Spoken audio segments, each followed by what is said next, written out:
अस्सलाम वालेकुम dear students, आज हम बात करेंगे rate of flow of heat के ऊपर।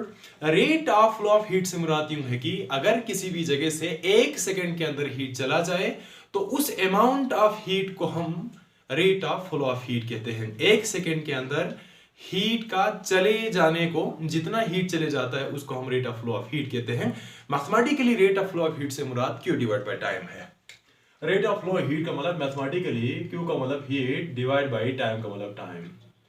एक्सपेरिमेंटली ये चीज देखा गया है कि rate of flow of heat 3 चीजों के ऊपर डिपेंड कर लेता है। उनमें से पहले का नाम है मटेरियल की क्रॉस सेक्शन के ऊपर। क्रॉस सेक्शन जितनी बड़ी होगी उतनी rate of flow of heat होगी। इसका मतलब यूं हो गया, rate of flow of heat is directly proportional to the cross sectional of any material. ये है इक्वेशन नंबर 1। दूसरी ये है कि rate of flow of heat length of the material के ऊपर डिपेंड करेगी।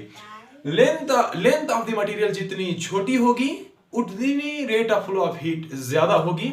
इसी तरह लेंथ जितनी बड़ी होगी rate of flow of heat उतनी कम होगी। इसका मतलब इनवर्स प्रोपोर्शनल है। Q डिवाइड बाय T, जिसको rate of flow of heat कहते हैं, वो इनवर्सली प्रोपोर्शनल है लेंथ ऑफ द कंडक्टर। ये है सेकंड इक्वेशन।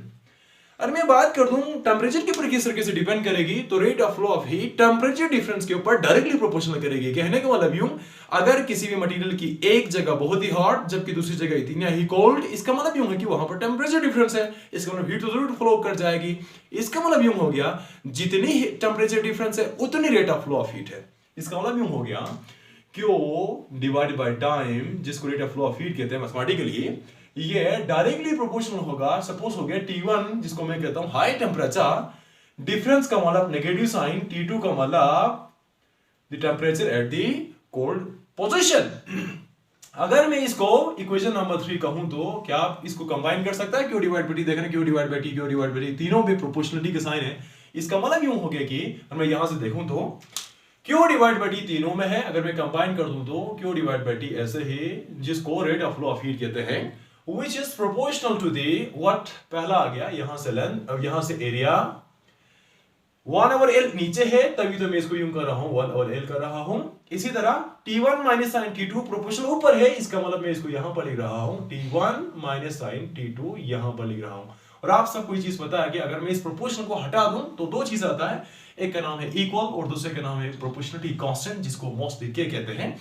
और उस के का मतलब यूं है कि थर्मल कंडक्टिविटी, उस कांस्टेंट को कहते हैं। के का मतलब थर्मल कंडक्टिविटी। और इसको थोड़ी सी आगे सोल्व करूं तो Q ऐसा ही डिवाइड बाय T भी ऐसा ही, इसकी जगह पर मैं कर रहा हूं इक्वल और यहां पर मैं के कर रहा हूं A ऐसे T1 माइनस साइन T2 और इसको मैं ब्रैकेट को क्लोज कर रहा हूं डिवाइडेड बाय L का मतलब लेंथ ऑफ द कंडक्टर। अगर मैं यहां से के की वैल्यू को निकालना चाहूं तो ये देखें डिवाइड हो रहा है, उधर जाकर मल्टीप्लाई होगी और ये पूरी की पूरी यहां पर मल्टीप्लाई हो रही है, उधर जाकर डिवाइड हो जाएंगे। अगर इसको डायरेक्ट कर दूं तो Q ऐसा ही डिवाइड बाय T ऐसा ही, ये L यहां से उधर जाएगा तो QL हो जाएगी और ये सारे इधर आएंगे तो A ऐसा और यहां से T1 माइनस साइन T2 ऐसा, which is equals to K ऐसा आ गया।